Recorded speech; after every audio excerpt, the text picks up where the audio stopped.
O zaman git konuş onlara. Ramiz Karaeski emaneti olan bu şehir İstanbul'u geri alacakmış de. De onlara, tamam mı?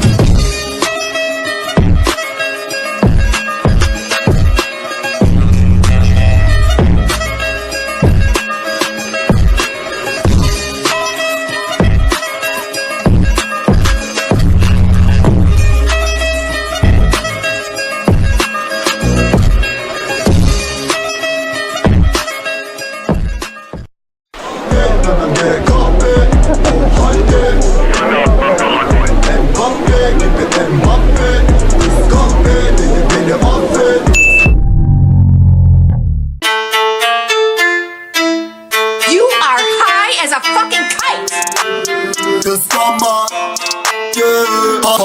haberin olsun. Hırsından deliriyorsun, hasretten geberiyorsun. Kıskanma bitch, kıskanma, haberin olsun. Hırsından deliriyorsun, hasretten geberiyorsun. Kıskanma bitch, kıskanma.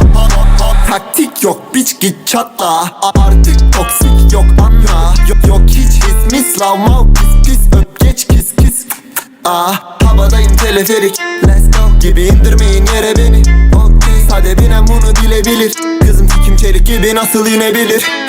Kıçı şop şop şop, vurdum şop şop şop. Oldu şok şok şok, hadi çal çal çal. Sedereka gelini çoğalt çal. Her yerde göreceksin Kur'an çarpsın. Okay. İlk sevgilim diyordu ki çok safsın. Kayserili bir çocuksun, yok şansın. Şimdi ülke genel evim, bir iki geveledim. Şu an rapin elimde bak asas. Okay. Bu bir şeytan, işler büyük, kaslar dur.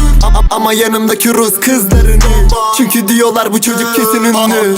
Haberin olsun, hırsından deliriyorsun, hasretten geberiyorsun. Kıskanma bitch, kıskanma, haberin olsun. Hırsından deliriyorsun, hasretten geberiyorsun. Kıskanma bitch, kıskanma, kıskanma.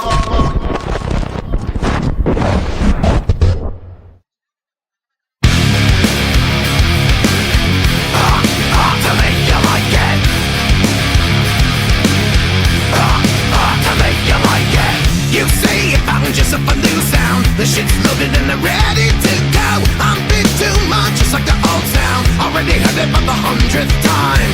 100 more of the same sound, running around with all the shit that you know. It's so sublime, they're breaking new ground. They should have another hit this time. Come on, can't you just leave it alone? It doesn't have any sound.